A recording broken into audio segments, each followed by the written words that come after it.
I've been doing some digging and I have found 6 of the best cheap cycling products on Amazon, all of which are linked below.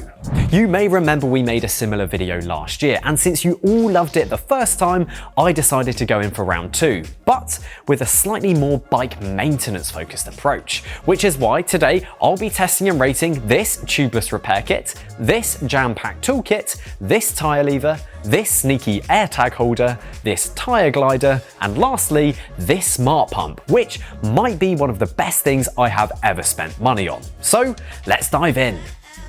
First up, let's start with this weld-tight tubeless repair kit. Here in the UK, it came in at a pretty reasonable price, but the tools inside are incredibly functional. You get a crayon to mark out your puncture spot so you don't lose your place mid-repair. You get glue to ensure a strong and stable repair job. You get a file tool to clean up and smooth off the punctured area. You get a grab tool for inserting the plugs, and you get 5 10cm long plugs along with a mini knife for trimming down. Compared to other plug kits on the market, this is slightly on the bulky side, but I found this to be a little more versatile. Having 2 separate tools to prepare and insert the strips is really handy, and the length of the plugs themselves make for a really easy installation. The box that contains all of these parts would happily sit within a jersey pocket or saddle bag, or if you have internal frame storage, these bits and bobs would all tuck away really neatly into a tool roll. I like that this toolset is slightly more utilitarian because when tubeless does go wrong, having tools and spares that are easy to use even when your hands might be covered in sealant makes a huge difference. The ability to plug a hole and get riding faster is far more valuable to me than having some small sleek unit which, when you actually need to get yourself out of a sticky situation, may be a complete hassle to use. When I bought this toolkit, I had a certain level of expectation for its quality, and it is safe to say that it has met that expectation, but also exceeded it in some areas. However, before we get onto practicality and what the tools are actually like to use, I'd just like to appreciate how many tools have been packed into this tiny box. For again, a very reasonable price, this has pretty much everything any new cyclist would realistically be after to get them going on completing some simple at-home jobs. There's also a few things in here that a seasoned cyclist would actually really appreciate too. My mantra is generally to buy the best you can reasonably afford, and I'm fortunate enough to have been able to pad out my toolkit with some really solid pieces from Park Tool.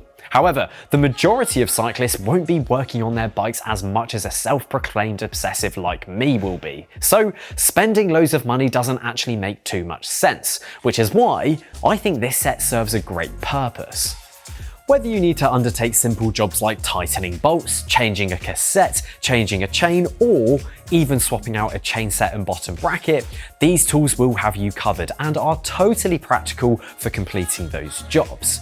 They're the types of jobs you don't necessarily want to go to your local bike shop with, because when armed with a bit of knowledge, you can quite easily do yourself and save yourself the cost of labour.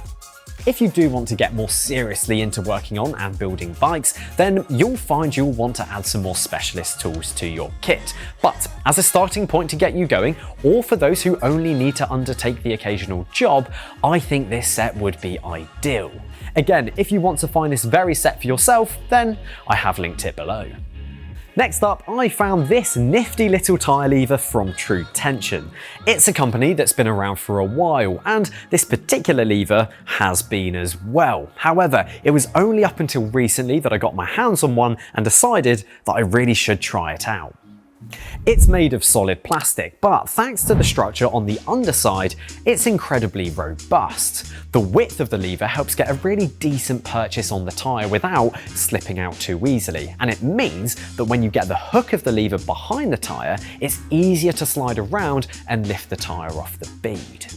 It also has a feature to help you remount the tyre. You simply hook the lever onto the rim and then slide the tyre back into place. I really like how compact this tyre lever really is, meaning that it sits inside a jersey pocket quite easily. However, some may see the size as a downside for leverage, so swings and roundabouts. But for such a simple product, it does exactly what it says on the tin, and it does it pretty well too.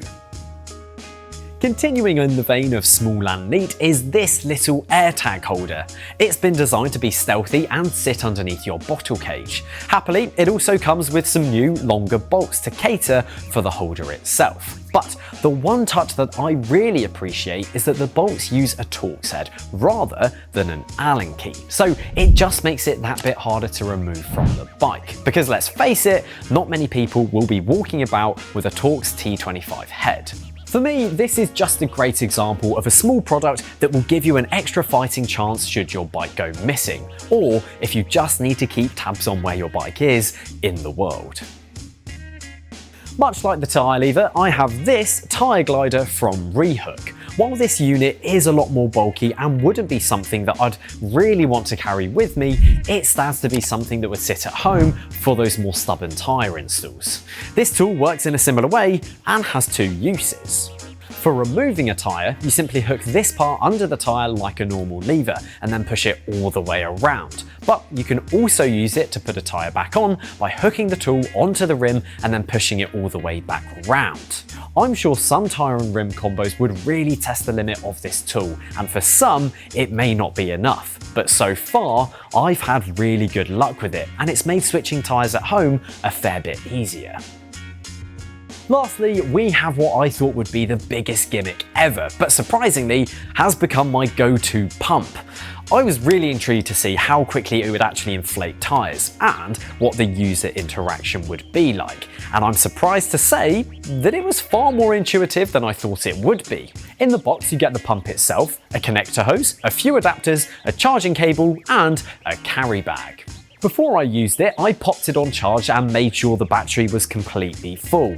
Then, when it comes to inflating a tyre, you simply pop in the pressure that you want, ensuring it knows what it's inflating, as it will work on motorbikes, footballs and cars. Then press go and it will keep inflating until it hits its target. It's as easy as that. It has no issue getting up to the 90 to 100 psi mark, but these days most people have more sense and run a lower pressure. The best thing is, since you can just pop it on and let it inflate, all you need to do is make sure that the tyre is seating correctly. It's just so easy. So there we have it, 6 of the best cheap bike tools on Amazon. They are all linked below if you want to go and check them out for yourself, but do let me know down below, which would you buy? If you enjoyed the video, then please do drop it a like, subscribe to the channel for more content, and I will see you again very soon.